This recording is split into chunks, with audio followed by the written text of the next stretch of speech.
What is going on, YouTube?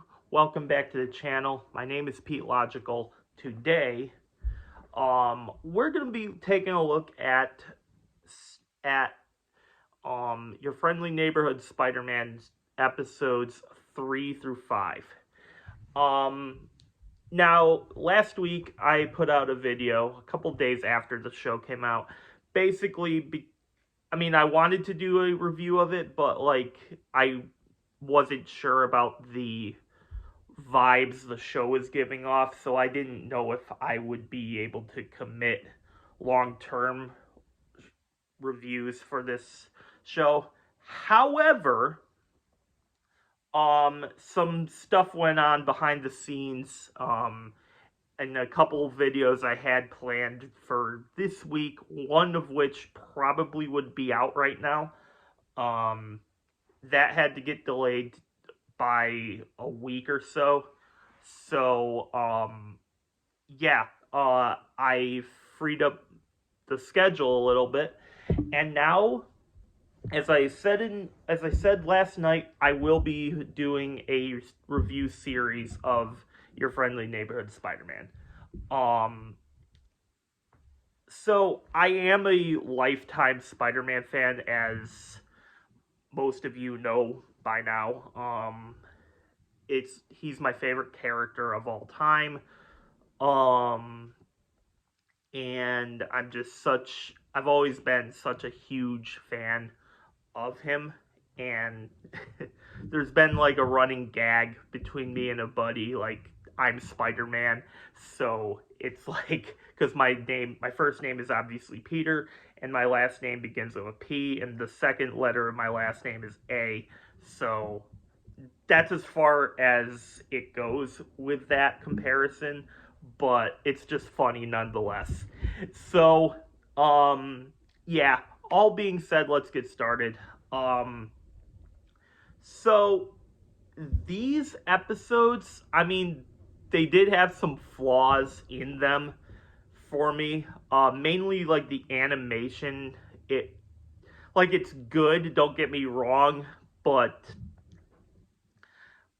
it's still not there for me yet. Still give it an 8 out of 10, but because I don't think it's bad. I don't think it's mid, but I think it's just good, and it gives off the 70s comic book feel. Like, it's in that same art style. I was thinking it would be more like the 90s show, but like better a little bit. But for what we got right now, I think it's good enough. And a few other things that bother me, and we'll get to it in the later part. But overall, I was wrong about where this show was gonna go, because I did not expect us to get a 3-episode character arc for Lonnie in this. Like, we see his decline over the course of the 3 episodes. Now, let's get started with the positive, mixed, negative style format. Positive stuff I liked, mixed is stuff in the middle, and the negatives is the stuff below.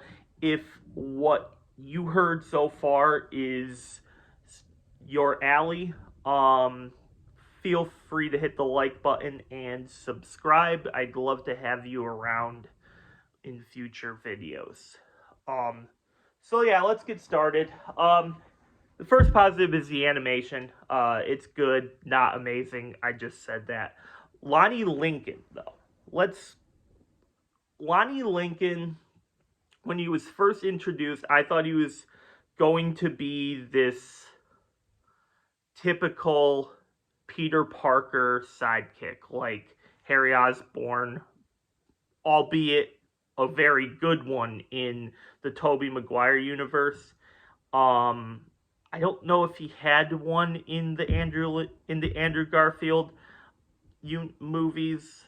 or like the Ned Leeds character, which I have no issues with Ned Leeds at all. I thought he was good, but it sucks that we didn't get to see him go the Hobgoblin route with the character. Maybe that's still on the cards with Marvel. Who knows? Only time will tell. But yeah, the vibes I got from him in the first episode or the second episode, I think it was, whenever he was introduced, in the first couple episodes, I thought he was just gonna be a generic side character. No, no, no, no, no. This character goes through a really good character arc in this show. Um, his brother gets in trouble.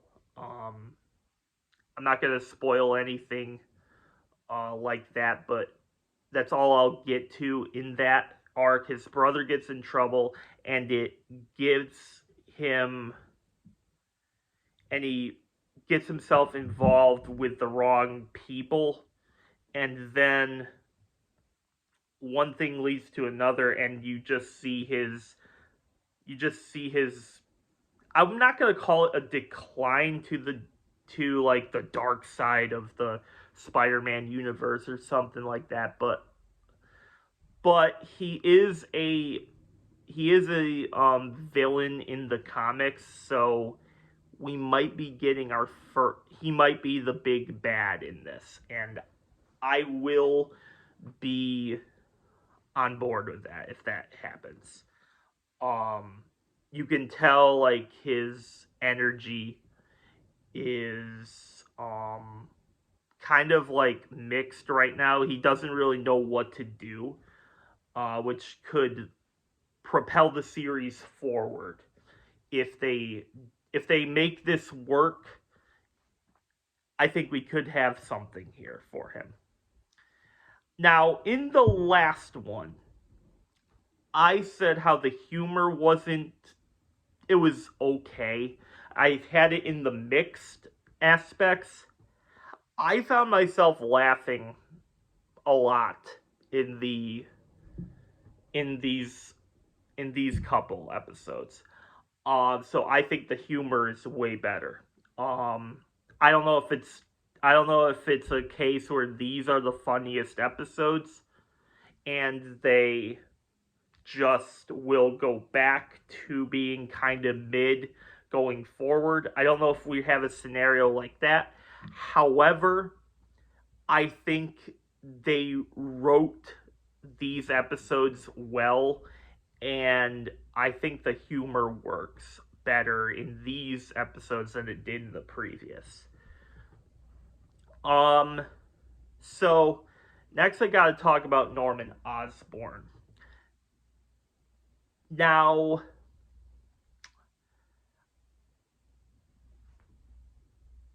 Norman, like, obviously the red flag in Norman Osborn is, aside from being Harry's archenemy in the comics, Norman they did something with Norman in these episodes. I can't really say what it is because for spoilers, and it's kind of really hard for me to talk about this show without doing like minor, but overall, if you ignore the Disney-ism side of it, if you throw that out the window, just take the character as a character, there's something here, and you can tell he's kind of like he kind of is like the mentor figure. Will he stay like that? Probably not, because it's Norman Osborn. It's the Green Goblin. But they did something here that I wasn't expecting they would go. And I think I'm okay with it. I think this works for this universe. I respect this show that it's taking these risky avenues, but the way they're doing it really works for me. I don't know why. Um, and then the next thing I gotta talk about is Nico. Overall, in this show, I think Nico is hands down my favorite character aside from Spider-Man in this. I think I just love her energy. I love her vibe that she gives off. I love how she's like Peter's voice of reason at times. I love how I love how she's the person that he goes to most often for advice. That kind of hits home for me. So I think, regardless of what you guys think of this series, and regardless of what I thought I would have for this series, Nico is probably my favorite character. I think she's absolutely hilarious. I think she's absolutely real. It's not one of those generic side characters. I mean, it kind of is, but she has her own aura about her, and I really dig that. And the last thing in my positive section is Spider-Man, of course. Now, this isn't really a shock, like, oh my god, Spider-Man is in the positive section. But it kind of is, because, again, I liked what they did with Spider-Man in the first two. I like that a lot. However, there were some moments in this where he was either fighting a villain, or he was just going through some stuff, and like, he's written really well here. And you can see Peter in high school behaving like this. So I really think everything they're doing with Spider-Man is really good. He's just, again, as I said, he's my favorite comic book character of all time. However, like, ignoring all of that, I think one thing they are doing incredibly well is making Spider-Man behave like a kid without having him coming off as annoying. And because they're doing it well right now, he's in the positive. Will that stick around? I don't know. He might drop him down to mixed, but who knows? I do like most of what this show is going with right now. Now, let's move on to mixed, and I'm going to try to avoid this, but I'm going to try to avoid spoilers here. But, and maybe I said too much over the course of this review. Maybe I said too much. But there is a certain moment in time that this show takes place in, and it's an iconic sequence that happens in the MCU. However, it's their alternate version of it, where, man, I want to give the time period to you guys so well. However, I'm not going to do that here. I think you should watch it for yourself and then form your own opinion on how you think of it.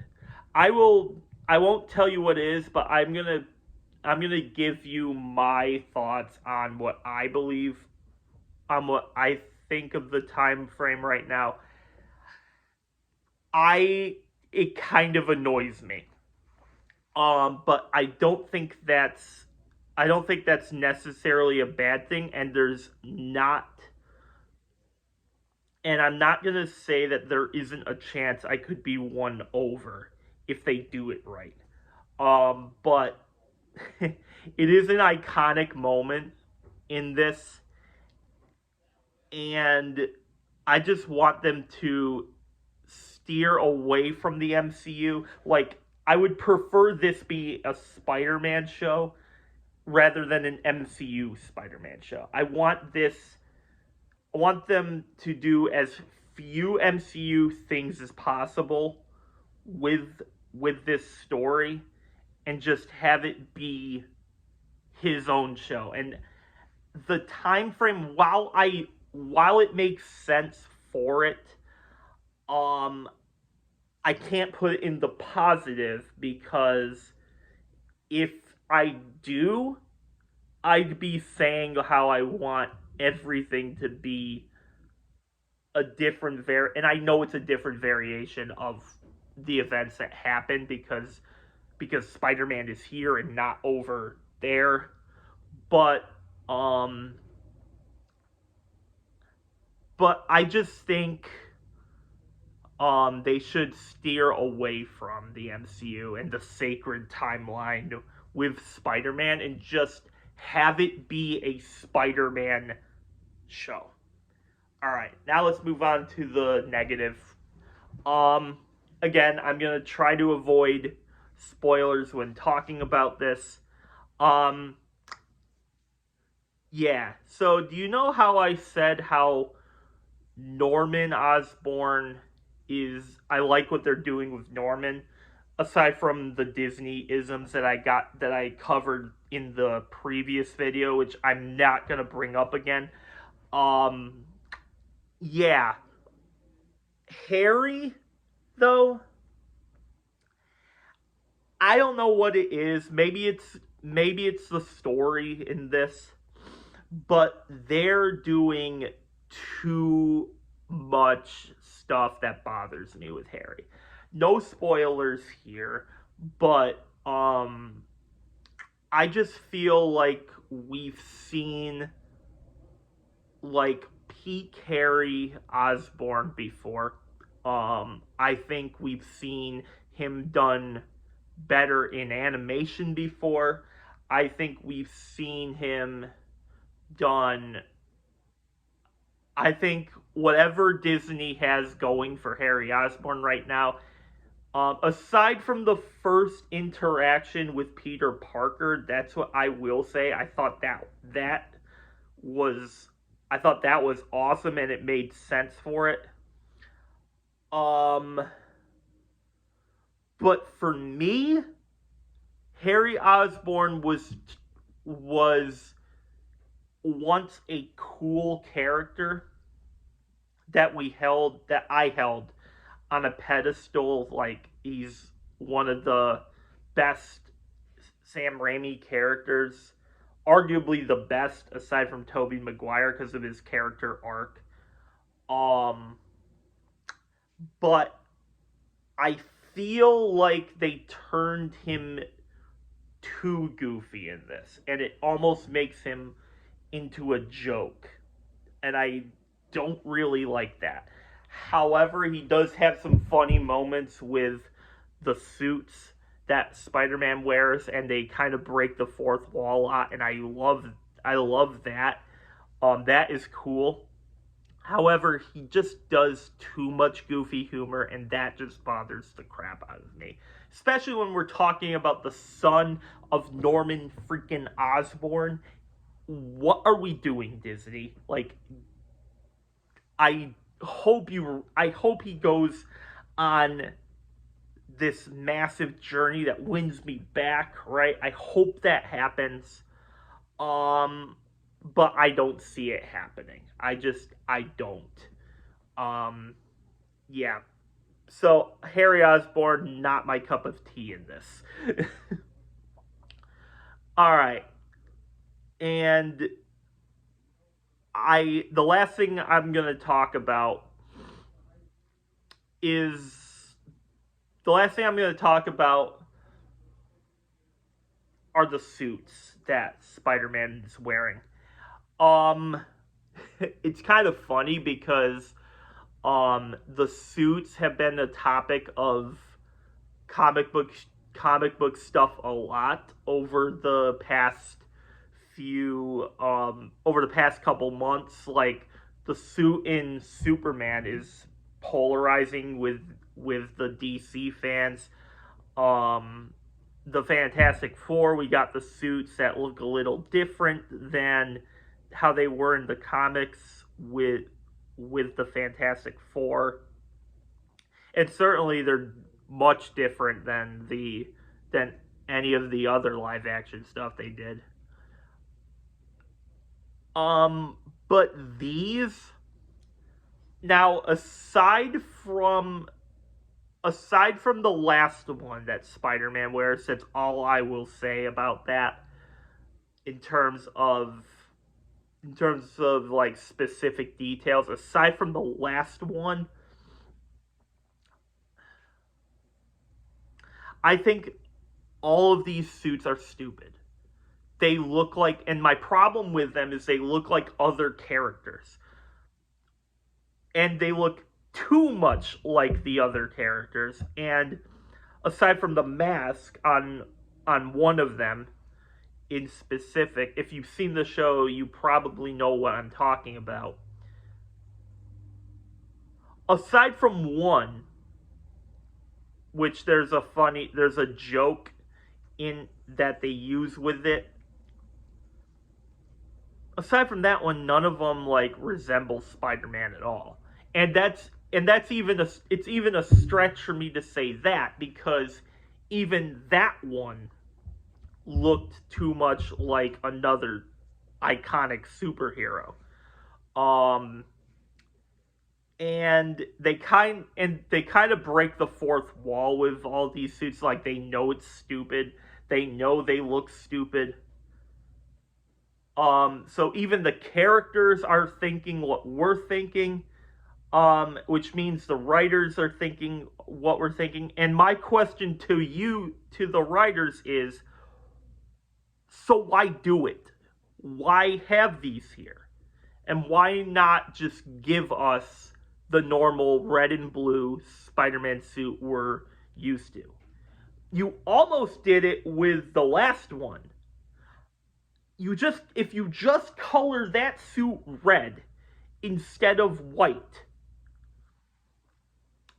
like, if you just do that, you would have it that would be perfect. I mean, not perfect, it still would look different than the past iterations of the suit, but if you just do that, you could have had something good here.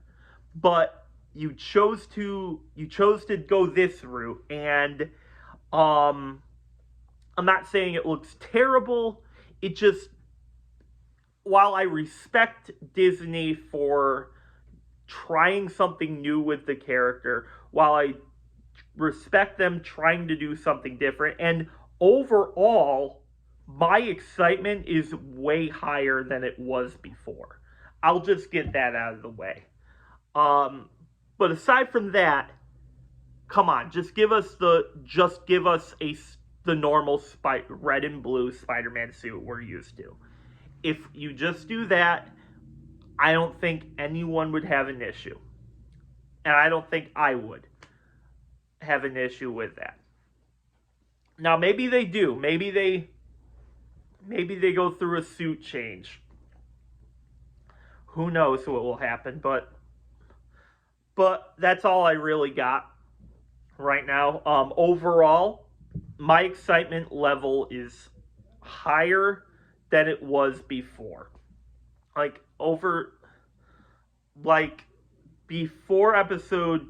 After episode 2, I was about here. Now I'm like here. Aside from a couple things, which are which are minor nitpicks, but I mean, I just had to bring them up. That's all I got for you. See ya.